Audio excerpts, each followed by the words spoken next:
Vaikapa party నాయకులు, సాక్షి channel ఇవన్నీ కూడా తెలుగుదేశం పార్టీ, జనసేన, భారతీయ జనతా పార్టీ కూటమి ప్రభుత్వం పైన పెద్ద ఎత్తున దుష్ప్రచారం చేస్తున్నారు. కూటమి ప్రభుత్వం కచ్చగట్టి వ్యవహరిస్తూ ఉందని, ఏపీలో బీహార్ లాగా రౌడీ రాజ్యం వెళ్తూ ఉందని, విధ్వంస పాలన కొనసాగిస్తున్నారని చెప్పి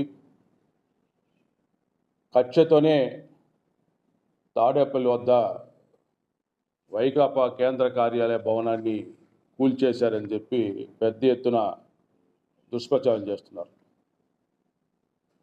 హైకోర్టు ఆదేశాలు కూడా కాదని చెప్పి కూల్చేశారు అనేటువంటి ఒక ప్రచారాన్ని పెద్ద ఎత్తున చేపడుతున్నారు.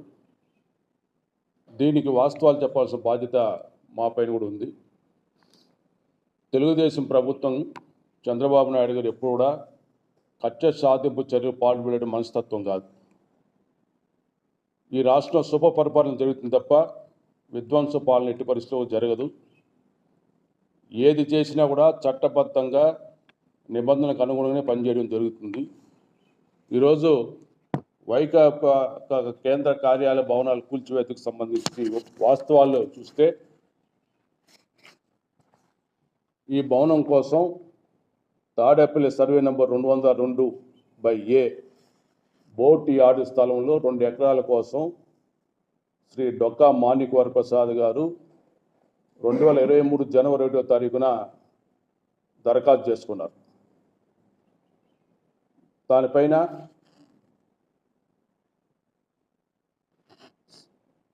సబ్ కలెక్టర్ గారు, తెనాలి సబ్ కలెక్టర్ గారు 1/2/23వ తేదీన ఒక ప్రపోజల్ పంపిస్తూ CRDA వారు అదే సర్వే నెంబర్లో 5 ఎకరాల 30 సెంట్లు భూమిని సీడ్ యాక్సెస్ రోడ్ కోసం మార్కింగ్ చేశారని, కాబట్టి ఈ భూమిని కేటాయించాలంటే జల వనరుల శాఖ అనుమతి కావాలని నివేదించారు.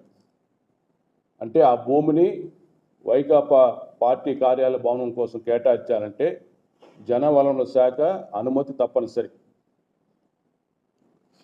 దానిపైన CCL సిఫార్సు చేస్తే రాష్ట్ర ప్రభుత్వం 16/2/2023 ఒక జీవో ఇష్యూ చేసింది, జీవో నెంబర్ 52. అందులో స్పష్టంగా తెలియజేశారు, ఈ భూమిని కేటాయిస్తూ ఇరిగేషన్ శాఖ అనుమతి తీసుకోవాలని స్పష్టంగా జీవోలో పేర్కొనడం జరిగింది. అంటే ఇరిగేషన్ శాఖ అనుమతి లేకుండా అక్కడ కార్యాలయ భవనం నిర్మించడానికి వీలు లేదనేది స్పష్టమైంది.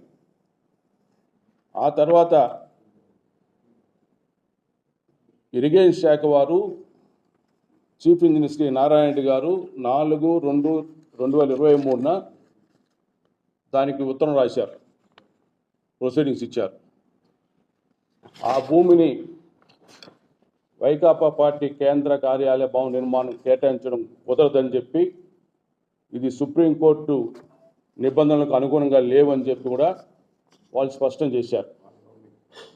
అప్పుడు వాళ్ళ గవర్నమెంటే, వైకాపా గవర్నమెంట్లో 4/2/23వ తారీఖున స్పష్టంగా మరి ఇరిగేషన్ శాఖ వాళ్ళు ప్రొసీడింగ్స్ ఇచ్చారు. అయినా కూడా వీళ్ళు అనుమతులు లేకుండానే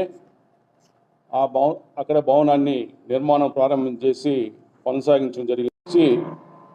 తాడేపల్లి మున్సిపల్ కార్పొరేషన్ వారు 20/5/2024వ తారీఖున వైసీపీ పార్టీ వారికి ఇరిగేషన్ శాఖ అనుమతులు తీసుకున్న తర్వాతనే కన్స్ట్రక్ట్ చేయమని చెప్పి షోకాజ్ నోటీస్ ఇష్యూ చేశారు.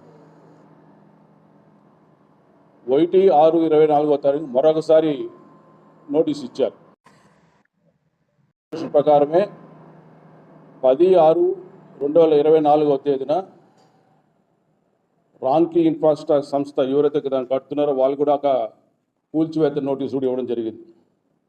ఇవన్నీ అయిన తర్వాత వీటిపైన ఎలాంటి సమాధానం చెప్పకుండా 21/6/24న హైకోర్టులో కేసు వేశారు. ఆ కేసులో గౌరవ హైకోర్టు వారు చట్టబద్ధంగా చర్యలు తీసుకోమని కోర్టు సూచించింది. ఎలాంటి స్టే ఉత్తర్వులు కానీ ఏమీ లేవు. ప్రభుత్వాన్ని సూచించింది చట్టబద్ధంగా చర్యలు తీసుకోవాలని చెప్పి.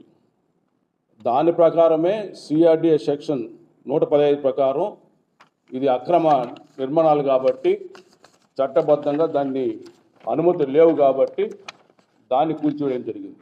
ఇది జలవనరుల శాఖ అనుమతి లేకుండా అక్రమ నిర్మాణం కొనసాగించారు వైకాపా పార్టీ కేంద్ర బలం కోసం.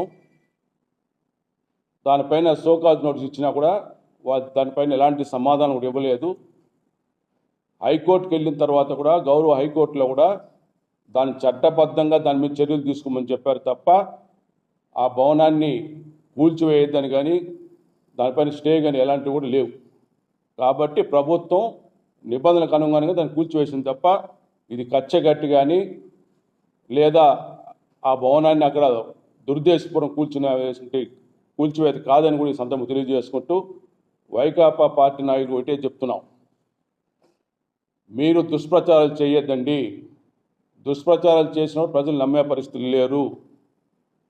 మీ కేంద్ర కార్యాలయ భవనం అక్రమ నిర్మాణం చట్టబద్ధంగా నిబంధనల ప్రకారమే దాన్ని కూల్చివేయడం జరిగింది తప్ప ఇందులో చంద్రబాబు నాయుడు గారి జోక్యం కానీ తెలుగుదేశం పార్టీ జోక్యం కానీ లేదా కూటమి ప్రభుత్వం జోక్యం కూడా ఏమాత్రం లేదని చెప్పి సందర్భంగా తెలియజేసుకుంటూ మీకు ఇచ్చిన షోకాజ్ నోటీసులన్నీ కూడా జగన్మోహన్ రెడ్డి ముఖ్యమంత్రిగా ఉన్నప్పుడే ఈ కార్యక్రమాలన్నీ జరిగాయి.